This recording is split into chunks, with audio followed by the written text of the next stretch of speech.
It's the Locked On Podcast Network, your team every day. This episode is brought to you by HP. Whenever you do your best thinking, the HP Spectre X360 is ready when inspiration strikes. With power save for battery life and focus mode to multitask, you can do your best thinking whenever and wherever it happens. The HP Spectre X360 2-in-1 convertible PC with Windows 10 saves battery life for whenever an idea hits you. HP Spectre X360, a more thoughtful laptop.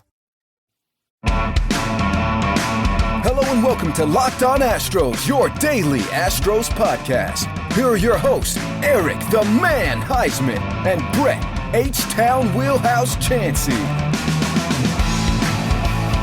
We are Locked On Houston Astros, and we hope that you join us for a daily Locked On Astros podcast. My name is Eric Heisman. You can find me on Twitter at Eric Talk Stros. You can find the show at Locked On Astros. Your team every day. Brett, where can you find you at? They can find me at H-Town Wheelhouse on Twitter and at Stros411 on Twitter, Instagram, and Facebook. Always positive, always Stros. All right, y'all call me Eric the Man Heisman. We're here with the man, Den Man. Where can they find you on Twitter? You can find me at Moose Out Front on Twitter. Great to be here live with y'all. All righty. So we got a great show. I know the Astros had a bad weekend. Well, not a bad weekend. I guess a bad Sunday. I guess that makes for a bad weekend. We all remember what we saw last, and I guess that's what we're going to talk a little bit on this podcast. We had Alex Bregman return this weekend. A lot of good things to talk about there. We have Yordan Alvarez looking like an all-star again, and he's up to 28 home runs. There's a lot to talk about on this podcast, and I'm sure we're going to hear our friend Sully talk about the Astros a lot on the Locked On MLB podcast, and he is on YouTube as well. And go and subscribe to him and the Locked On Astros podcast. We're on YouTube, and wherever you listen to your podcast, go listen to that, whether it be Apple, Odyssey, wherever you listen to your podcast, listen to the Locked On Astros and Locked On MLB podcast. A lot to listen to. So, you had a special honor this past I guess a few weeks ago, where your grandfather, Judge Roy Hoffhines, was inducted to the Astros Hall of Fame. What did that mean for your family? Tell you what, it was an out of body in many ways. We family members there. My mom did an amazing job, and that was the part that mattered the most to me. 8 years old, and got a chance to go down to that field and represent her father. So it was just an outstanding event all around. The folks at the Astros, to the other players, the players who were in. I mean, you're sitting there and you're just like, okay, my grandfather's going in, but I'm right next to him, and there's Billy Wagner and Cedeno, who I grew up watching, and son was there, and Bob Watt's widow was there, and they were lovely people. Lance Berkman, of course, was there, and then he had a COVID thing going on with the family, but it was just a great family experience, and not just family from a standpoint of my own flesh and blood, but the Astros family. They put on an amazing effort. And it traces all the way back to when I first got the phone call from Reed Ryan, how much it meant to us that was going to occur. So yeah, it was a blast. They won the game. That was the one game in the 4-game series that they won, was when they did the induction. That was a rough weekend otherwise against the Twins. Yeah, and that's got to be a special honor for you, just knowing that this was your grandfather, and maybe it was kind of a long time coming. I know the Astros Hall of Fame was something that came about later on, so it's not like it's been there for a long time. But like you said, to be there with Astros legends, I remember growing up in the Astrodome. For me, the Astrodome was my home away from home. That was where you connected with Jose Cruz and Craig Reynolds, and you saw all these other players. And, my favorite catcher, Alan Ashby, growing up before Craig Biggio came up. Just so many memories in the Astrodome. And your grandfather, more than the Astrodome, had a lot to do with U of H and other things. Just a huge name in Houston sports history. It is, and it was a great honor. I always just knew him as my grandfather for the most part, except he was pretty special. And when we'd go to restaurants and people would point and whisper, and so you're kind of getting the feel for the mini paparazzi that we had down in Houston at that time. But he did so much off the field and outside of the ballpark that the stadium itself, while it set the stage and basically modern stadium that everyone just played in, from the to the amenities, to the restaurants, to the variety for fans, so that the stadium itself could be part of the fun. It's just magnificent. It's a terrific legacy. And, the fact he didn't get in the first class, he got in the second class, it was almost like, I don't know, some bizarre poetic justice that it was a 2-year celebration because of the first year no fans were there. So he really got to be honored over the course of a 2-year period, which kind of his way of, showing everybody that, okay, let me have a 2-year celebration. And it also allowed for J.R. Richard to get in that first class. And a lot of people didn't realize the way they constructed the first class, and it was they wanted players from every decade. So they wanted to open up with a bang and sort of have players across all these different decades. So, guys like Shane Reynolds, other players who got in, who maybe people said, okay, first class, really? That's the group? Yeah, because the guys represented certain decades. And so it was a thrill. It was a great time, and it was great to see Biggio and Bagwell and so many other folks. So I'm assuming you got to actually experience some of the amenities in the Astrodome, like maybe the bowling and everything like that. I did. I did not bowl 300 on that little lane. There wasn't much of a walk up to that lane. It was sort of, my grandfather didn't do a whole lot of research on the bowling alley and how that should have been constructed, because there was like a step up and like a little piece of AstroTurf that was almost half the size of a batter's box where you would bowl the ball. So you almost bowled from a standstill. But there was miniature golf that circled that thing. The one it didn't have a half court basketball, which is really disappointing. That would have been another extra touch. But that week when I came down for the celebration, I got to go up into the penthouse of the Astroworld Hotel, which a lot of people don't realize is still basically intact. So I went in there, and it was just this mind blowing. It's like going to Westworld, and somehow I traveled back in time, and I'm seeing all the decor. It brought back a park. There was a barber shop in and I think Bob that if Harry that you base it, and a maternity ward you place, and in many ways he was dead right. It's part of how the world combination of what the Reverend Bill Graham said. All right, Den, could you come out and come back in for a second? You're breaking up a little bit. Yep. So, one thing I do want to ask him when he comes back is just just the experience of growing up and seeing all the changes at the Astrodome, and what has he heard about the changes of what the plans are for the Astrodome? Because I don't know if he has any insight. I mean, there's been so many changes over the years about what's going to happen to Astrodome, and so Den, do you know what's in the plans for the Astrodome?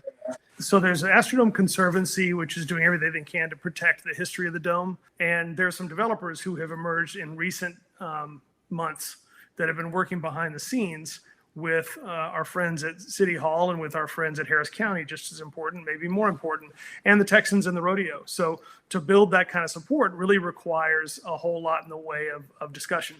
And those discussions have been extremely positive. I will say that I was really encouraged by one little random event that occurred recently that involved the Texans and the rodeo, where a gentleman who goes by 50 Cent came in and made a bid on a bottle of champagne or something. And someone who is associated with that is a highly credible developer and person of influence in the city, who loves the city the way my grandfather did, and has a magnificent idea that's really consistent with what I said back when Mom and I and several others, we call ourselves the Alpine Gang, who went to Alpine, Texas, and talked about what should happen with the dome. And it wasn't a bunch of tree hugging, and it wasn't a bunch of just radical, crazy, thought. And it wasn't about making the Astrodome what it once was. It was really about doing something to make the building useful, to make it vibrant, and have it integrated into the complex in a way where we don't just keep up with the Joneses. And literally in this case, I refer to Jerry Jones and Jerry World, but we surpass them. So there's a real opportunity to significantly assist the rodeo, assist the Texans, assist the city with different events. Cynthia Mitchell Pavilion, I guess is what it's called, out in the Woodlands, is a nice venue, and Toyota Center is an awesome venue. But another venue makes a lot of sense in Houston, a reimagined Astrodome that also has additional parking, that also has additional shopping and food and things that you can do from a standpoint of production facilities. And so there's a really bright roadmap for what can happen with the dome that doesn't involve going to taxpayers and digging deep into their pockets and forcing some kind of an election that nobody wants, especially in this day and age. So I like the plan. I like the momentum. I like the people who are involved just as important. So building that support, having those conversations, having productive dialogue, taking no out of the equation, and thinking with the kind of vision my grandfather would have is exactly the kind of thing that would meet with, with the kind of energy that I'd love to contribute. All right, Brett, I know that Den has the A's versus Yankees in the background, and you can't watch that if you don't have DirecTV, right? Yeah, that's right. Does this sound familiar to you? You got one device and lets you catch all the game live. Another that lets you stream your favorite shows. You're watching sports highlights on your phone, and you got your neighbor's best friends log in, all the good stuff. Well, I want to tell you about a simple way to get all that entertainment you love without the hassle, and a great way to finally get your TV together. It's called DirecTV Stream, and it brings you live TV and on-demand favorites together live never before, so you can watch your favorite sports, movies, and shows all in one place. That means no more juggling remotes and no need to buy another device ever again. And the best part, there's no annual contract. So get rid of the clutter and the confusion and get your TV together with DirecTV Stream. You can learn more at directtv.com. That's directtv.com. Compatible device required. Content varies by package. Hey, this is Jeff from Locked On Reds, and if you're just like me, you avoided going to the doctor during the pandemic. I skipped my physical, ditched the dental cleaning, and didn't see the eye doctor. Now that everything is opening back up, though, it's time for us to catch up on our regular health care. Enter ZocDoc, the free app that allows you to find a doctor and book an appointment. Go to ZocDoc.com/MLB and download the app to sign up for free. With ZocDoc, you can search for local doctors who take your insurance, read verified patient reviews, and book an in-person or video appointment. Never wait on hold for a receptionist again. ZocDoc has you covered, no matter the type of health appointment you need to book. Now is the time to prioritize your health, and ZocDoc makes it easy. Go to ZocDoc.com/MLB and download the ZocDoc app and sign up for free. And book a top-rated doctor, many of whom are available today. That's ZocDoc.com/MLB. Alrighty, Dan, I love your little American map back there with all the license plates. That's an awesome little background back there. So, speaking of background, I know a lot of talk right now, especially after Zach Greinke's bad game today. A lot of people are saying, does he deserve to start in the playoffs? And I think with his history in the playoffs, I think the answer would be yes. What would you think, Dan? No question. I don't even think it's a hesitation. The question is, which game do you start him in? And I think that the Astros have this luxury of looking at a guy like Fromber and seeing how more locked in he has been, how effective he is at getting ground balls out of hitters. And if you have the kind of defense that they have now with the full team intact, I think you stick with, you look at Fromber as the guy who's either game one or game two, and you look at Lance as game one or game two, whichever way you're going to flip that. And Greinke coming in as a game three starter-ish could be extremely effective. But I don't believe that there's any chance that they're not going to make him a starter. First of all, Dusty thinks the world of him. Right. And second, Greinke's a smart cat. I mean, I think a lot of people were nervous about him in Game 7 against the Nationals. And now everybody in hindsight is wishing that he had been left in for at least one more batter. So you talk about somebody who does have a knack for coming up big because he's so thoughtful out there. And he is a cerebral pitcher. He's a person who thinks like a general manager when he's on the mound. He's done all of his homework. He's the type of guy who, when he comes out of an outing, is going to sit there and still work with his catcher and still talk about the things that could have been handled differently. You're talking about a guy who can be a pitching coach and can be a GM when his playing days are over.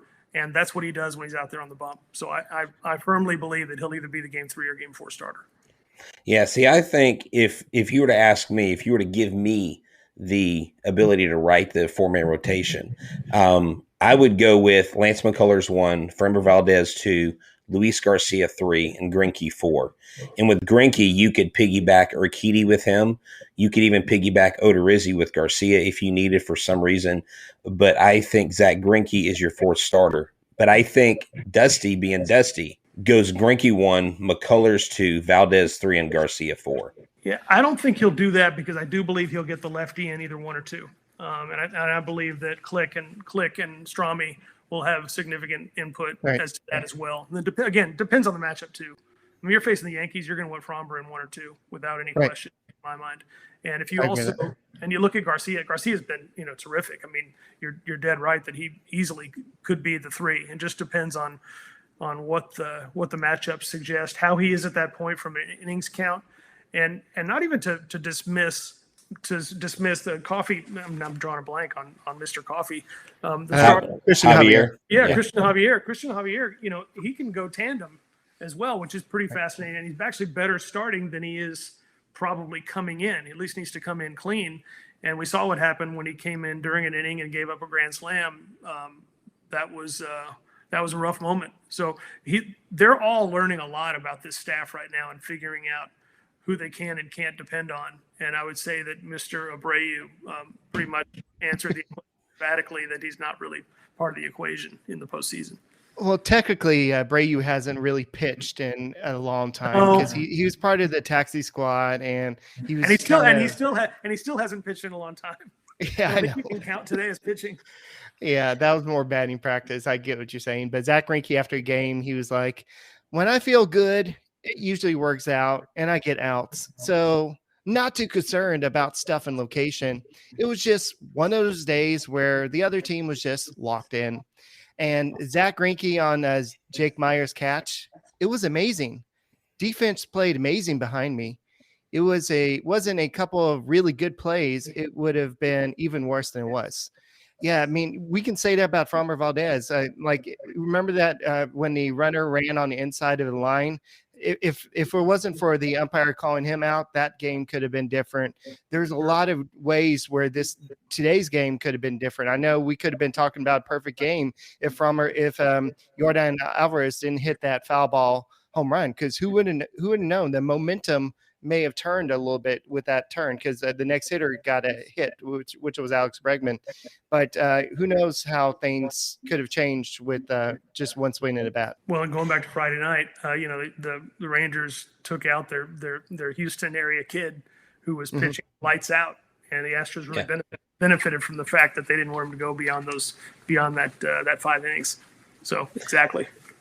Yeah, and there are a lot of people that were worried about. They're like, "Oh, see, I told you, Greinke's doesn't have it," or someone I saw someone make a comment. We really got snowed on the Greinke trade, and I'm like, someone's like, Josh Rojas is killing it, and I'm like, but what Josh Rojas would be offering at 278 isn't the value of guy that's 11-4 pitching. I mean, we have if you look at our pitching staff. Our pitching staff has allowed the fewest runs, 506, before today. Yeah, that's okay. While also leading the AL in ERA and opponent batting average and opponent OPS. And so this is you just kind of ignore pitching staff. We may not have the power of the White Sox or what other clubs have, but I still think this club is very equipped to not only make a long playoff run, but to be the AL representative in 2021. Yeah, I think, you're talking about, first of all, they're not going to play in a wild card game unless the bottom just falls out from here in these last weeks. And so you're looking at the Red Sox, the Yankees, possibly, probably, maybe playing each other. One of those teams is going to be gone. If you're in the derby of 4 teams trying to get to the World Series, and the Astros certainly have shown that they have this staying power despite the noise and nonsense. They have an amazing opportunity to get there. They know how to play matchups. They know how to exploit weaknesses of lineups. The White Sox have shown just this weekend. They got Lance Lynn got drilled by the Cubs on Saturday. So anybody can go out and lay an egg. You're facing Garrett Cole. If the Yankees get through and you got to face Garrett Cole and he pitches the way he did in that game at Minute Maid Park, that's a problem. But they don't have a lot else that scares the heck out of people. So then you're really not worried until, obviously you worry about every game. You don't take any of them for granted. But then you're looking at a World Series where you just don't want to have to face that crazy pitching staff the Dodgers have put together until you get to the bullpen. But the starting staff they have, it's just ridiculous. But the best teams don't always get there. The Astros seem to be a get there kind of a club. They've definitely proven that the last 3 years, and I don't see any reason why they wouldn't do it this year. Right. After the start today, I felt like giving Zach Greinke a belt bar. Maybe Brian Bray, you needed one. Just like here's a Built Bar. Brett, tell us a little bit about Built Bar. Look, I love Built Bar. I don't know if it gives you control on the mound, but I know for me, it helps me control my weight. So therefore, they have all these delicious flavors. It is a chocolate bar wrapped in 100% chocolate. Most bars have 17 to 18 grains of protein, calories ranging from 130 to 180, and only 4 to 5 grams of sugar, 4 to 5 grams of net carbs. All tasty, always healthy, amazing flavors like grasshopper cookie or raspberry, whatever you like. And the Built Bar is official protein bar of the USA track and field team, of NCAA football teams, and Locked on Astros host as well. If you follow me on Twitter, you've seen the pictures of my fridge. You've seen the amount of Built Bars in my fridge, and I swear by them, they are great. Don't try any other protein bar. If you bought it, give it to your friend so that you can benefit from Built Bar. Go to Built.com and use the promo code LOCKED15, and you'll get 15% off your first order. Built.com. Tell them H-Town Wheelhouse sent you. I remember at one point during the season, we were betting on whether who would finish with more home runs, Jose Altuve and Yordan Alvarez. It looks like betonline.ag would said Alvarez. Tell us about BetOnline. Yeah, so BetOnline is your online sportsbook experts. And as everybody's turning their eyes to football, we know in Houston, the Astros are where it's at. But the Texans are trying to surprise people. Are they going to go 0-17 and go for that first pick? Or are they going to surprise everybody and win 5 games? Who knows? The gridiron is back, and I know we're ready for it. As always, BetOnline is your number one spot for all pro and college football action this season. Get all the uploaded odds, props, and contests, including online's biggest $500,000 NFL mega contest and the world's largest $200,000 NFL Survivor contest open now at BetOnline. Head to the website to use your mobile device and sign up today to receive your 100% welcome bonus. 100% of what you deposit will be added to your account. Be sure to take advantage of the opening day super promo. Make a bet on the Thursday, September 9th season opener between the Super Bowl champion Buccaneers and the Dallas Cowboys. And if you lose, your wager will be refunded up to $25 for new customers only when signing up using the promo code NFL 100. From football, basketball, boxing, right to your favorite Vegas casino games. Don't wait and take advantage of all the great offers available in the 2021 season. BetOnline, your online sportsbook experts. Use the promo code LOCKEDON. Thoughts by Dusty. All right, here is Dusty Baker on Jake Meyer's catch. He thinks he should catch them all. On Dusty Baker on Zach Greinke. It was a bad day for Zach. He was down the heart of the plate more than he normally is. And this is Dusty Baker on Brian Abreu. Abreu had a real tough day finding the plate. It was a tough day on him, a tough day for us. And afterwards, he pointed out that Kendall Graveman and Ryan Presley were not available today. Basically, it was a rough day. And on Alvarez, he said, he's swinging a very good bat right now. He's hitting the ball hard. He should have a dynamite finish. Who uses the word dynamite? I mean... Who uses dynamite anymore? That's like from the 70s or something. I say dynamite. You don't say, come on. You don't say dynamite, Eric? I'm joking. No, I don't. I don't either. So now that the boys are back together, Dan, do the Astros have a dynamite lineup to get ready for the playoffs? You know, the reason I'm going to defend the word dynamite, not just because of Jimmy J.J. Walker back on the show, that good times that perhaps Dusty is channeling and recalling, because it was a heck of a show. And by the way, tipping my cap to Ed Asner, who passed away today.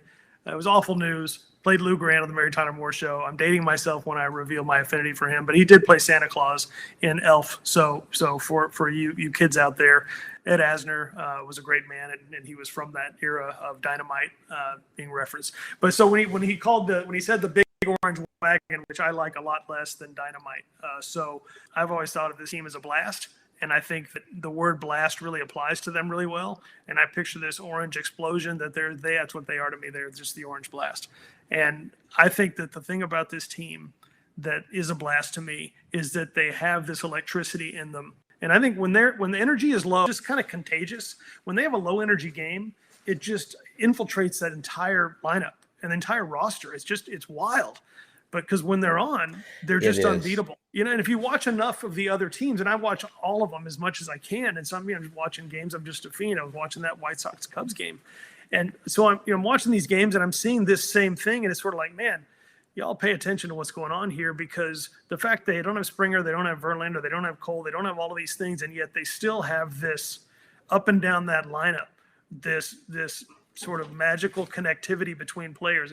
And Michael Brantley showed a lot in his post-game interview with Julie Morales a couple nights ago, where he was just happy. The guy was just flat happy. And he also, with the, his stone cold serial killer kind of, more not serial killer, more of sort of a hired gun hitman kind of a look, would basically, look, we weren't going to get too high about this one. We're going to get too low about the next one. Every game is a reset for us, and it's every at bat is being cliche. Dusty's cliche or a little dated sometimes, but they're our team they're all on the same page. But that includes when they struggle, and you just hope they don't get into a situation where they have a struggle. But to me, it's when they need to get up, they're up, and you don't get down for the playoffs. And that's really been the thing that was really amazing about last year's team.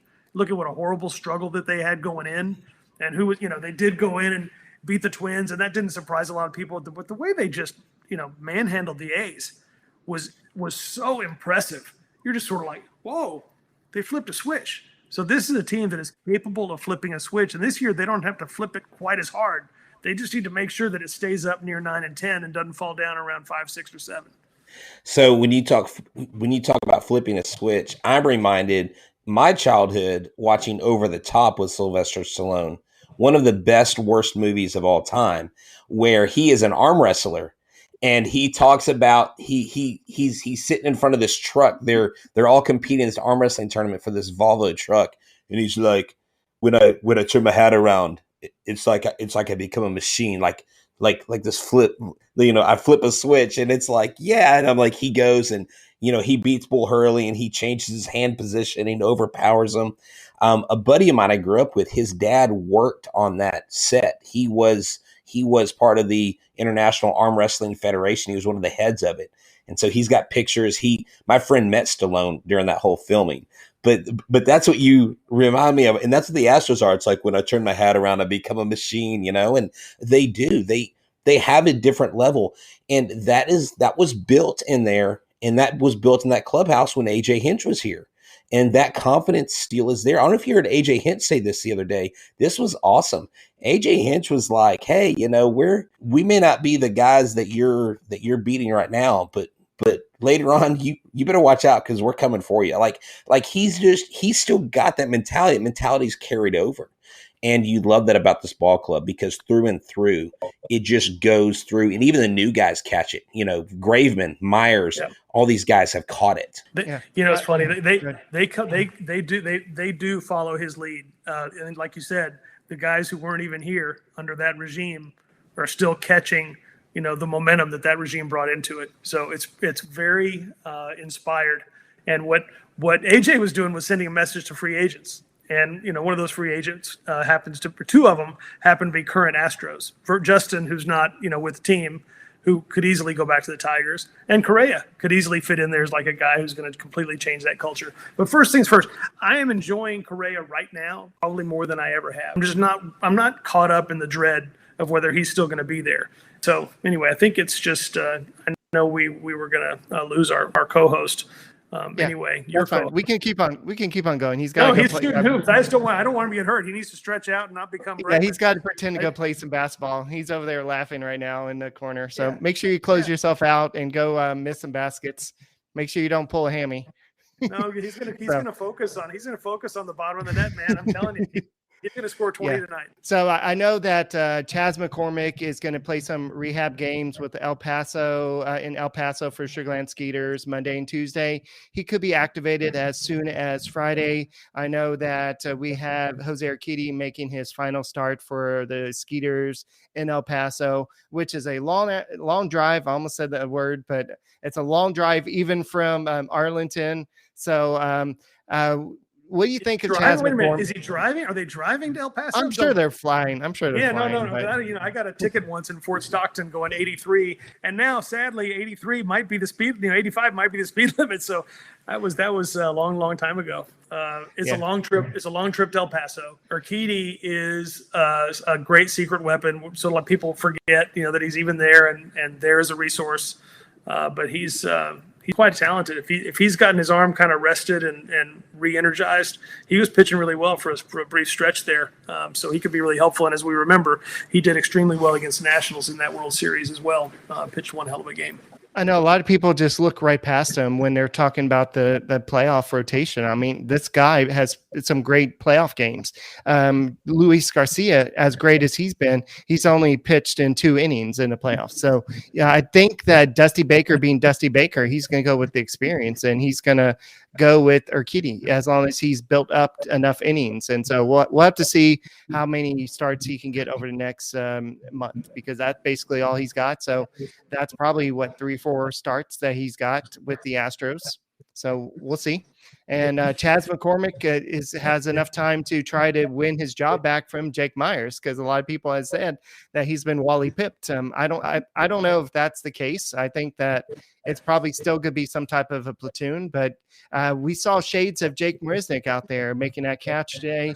He's been doing some great swings. What have you seen from Jake Myers in his limited playing time? Well, Myers is a guy that they're high on because of his defense. They drafted him because of his defense. They thought his offense might come, and it has definitely done so like gangbusters.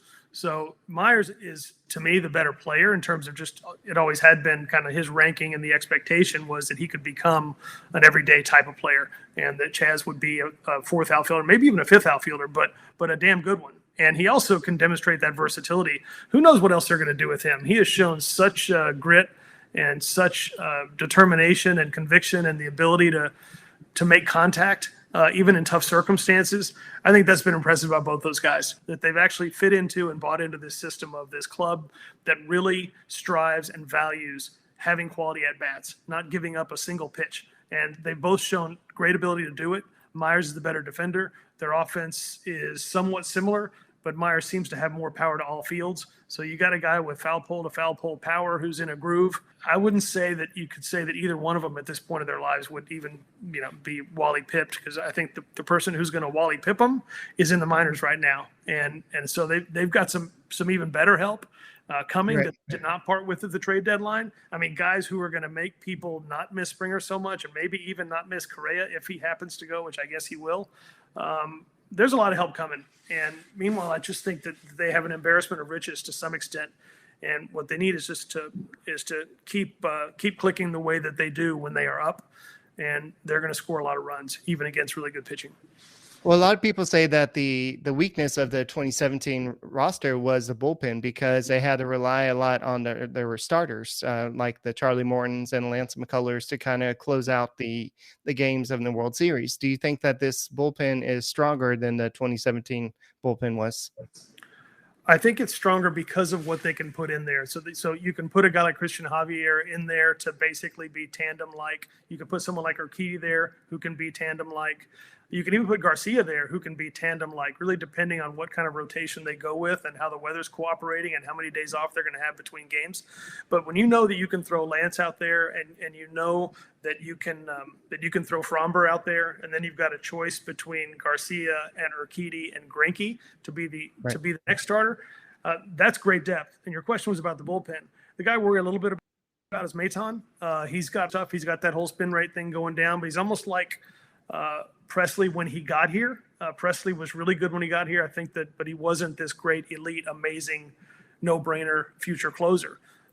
Maton's got some work to do, but I think between what they have at the back end and Stanek and Graveman and Presley, if you can get those guys 7, 8, 9, and Stanek can stay within himself, that's a pretty amazing 7, 8, 9. So now you're only talking about a starter having to get through a lineup twice, a bridge guy having to get through a lineup once, and these other guys just shutting it down completely. It's encouraging. It's encouraging. Any team can slump at any time, and it really depends on what the heck their matchup is. But I do like their chances, especially with the depth that they do have in that bullpen. Stanek, Graveman, and Presley is not something they had in any of those 3 years coming up to this. And you could argue. So when they brought in, Yimmy, was it? Yeah, when they brought in Yimmy, it's another guy we haven't really talked about, and he's better than Maton.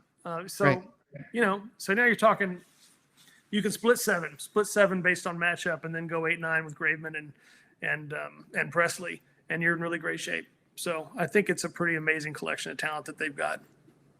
And there could be argument to put on Odorizzi on the roster, not to be a starter, not to be a reliable member of the bullpen. But let's say that a Zach Greinke gets shelled early.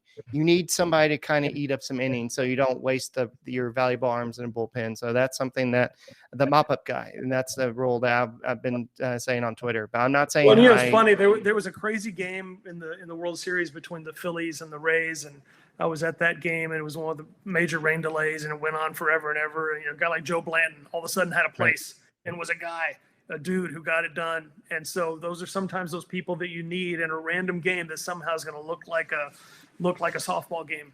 And it's going to be one of those, 9-8 or 12-9 type of scores. And he could be really useful. The weird thing about him is that his second time through the order seems to be really polished, really effective, and it's that first time where sometimes he can be shaky. So you almost want him to go pitch in the bullpen for about 3 innings and then just come in hot and give us one track through the order. Because Odorizzi, he does have stuff, but if he leaves it up there and in the wrong place, he just gets crushed. Well, depending on what's going on in the game behind you right now, I know the Astros have a 6-game lead over the A's right now. They have a 7.5 game lead over the Mariners right now, but they're going to Seattle to play 3 games, and then they have an off day. So I know the Astros historically have played really well in Seattle. And so I think that with Luis Garcia on the mound, he's going to be facing Chris Flexen. I know this is a guy the Astros have played really well against. I'm looking at the lineup, and only Yuli is struggling with a 167 batting average against him. Everybody else has had a great season against him. So I think this is going to be a great series. The Astros will be looking to make some noise, and it's not. I don't think this game, this 13-2 or 3, whatever this last game was, I don't think that's going to be too much on their mind. I don't think it's going to be on Zach Greinke's mind. I think he's already thinking about the next start. What can I do to get better? But tell me, what are you up to right now? Now that the Hall of Fame weekend was over, what's next for Denman? So first of all, on cue, Tony Kemp was the guy who got the hit. So it's 1-1. Tony Kemp got a okay. Astros helping Astros, and so Tony Kemp got a single. When I say helping Astros, it's hard to root for the Yankees to some extent, the rivalry there. So I haven't known what to do with that series. I've been happy either way. I've been mad either way. Right. You asked what I've been doing, and so I'm working on a concept, and Dusty Baker happens to be involved with it. So Dusty's a bit of an entrepreneur, as a lot of people may not realize, but he's got Baker Family Wines. He's got an energy company that he works with, and he is really a man for all seasons. I mean, he's kind of like Walter Mitty. He's just living the dream really at this point. And so he's one of the partners in a group that I'm associated with, that I'm a partner of, and we have a company called GoatNet that I'm working on. And GoatNet is really a streaming idea that is much more than that, because it involves really like immersive next level storytelling and backstories around sports and content associated with sports and athletes. And as you know, there's a lot of stuff going on in the world where things like John Boy have popped up, things like Barstool have popped up, and The Ringer was really first to that party, doing some really exciting things that were fairly disruptive. But none of them done it really totally from the standpoint of like the sports figures and the people who are in the game and associated with the game.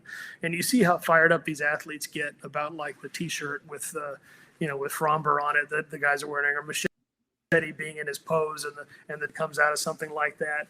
And it's true of content as well. So whether Bregman's also are doing his little bit with the shtick in the bar with some of his teammates, there's a lot to be said there for content development related to human interest in sports, but not just in sports, just around the theme of greatness, which is why I chose the moniker GoatNet. So I'm really excited about some businesses that we've identified that are already up and successful and profitable that we can piece together to form a really exciting opportunity that can have a major flag in the planet right there in Houston, Texas. So I'm super enthusiastic about associated with every part of this equation that it takes to build that up. And I spent 17 years at MLB, working at MLB Advanced Media, inventing things like StatCast and things like MLB.TV. trying to, solve the problems associated with blackouts and associated with streaming and associated with working with other partners to make their content available. So it's not my first rodeo, so to speak. And a lot of it, stems from my early days growing up, being around the Astrodome and having a grandfather who thought the way he did. I'm really genuinely fired just by the chemistry that I see on Twitter. But some of the Twitter, the frustration you have a little bit where you're following all these people and they're all interested maybe in certain pockets of things, and it's not necessarily compartmentalized as effectively as it could be. But so there's so much great content going on around sports and people who have things to say and can bring a lot of assets and value to the party and the conversation. We've got a real shot to organize something around athletes and their influence. So it's been a fabulous, awesome. So when are you looking at getting this all up? And I mean, I know you said some parts of it are already up and going, but when do you think it's going to be all up and going? This fall. We'll make an announcement and have some exciting stuff to share with everybody, and some really cool people involved that will be recognizable names. Also, okay, cool. Alrighty, well, guys, thank y'all for tuning into the live interrupted Locked On Astros podcast, where my window closed for some reason. Den, thank you for joining, and you're welcome to join whenever, if you during the playoffs. If you want to come talk about the playoff games, you're welcome. Come join. This was great. And once again, where can they find you on Twitter? Find me at Moose Out Front on Twitter, and every game I make my presence known at least for a little bit every game, and try not to turn off the people who follow me for other reasons. But when you watch every game, it's hard to resist when you got that thing in your holster. Right. All right, guys. Thank you all for tuning in, and don't forget to go check out the Locked On Bets podcast. They have all the betting information you can use, and don't forget to go subscribe to Locked On Astros podcast on YouTube and Ghost Rose, and we'll have another game tomorrow. And Brett and I will be doing probably a very late night game tomorrow. I'll probably have to come home and take a nap, and then we'll do another late show tomorrow. So Ghost Rose, and we'll talk to you tomorrow.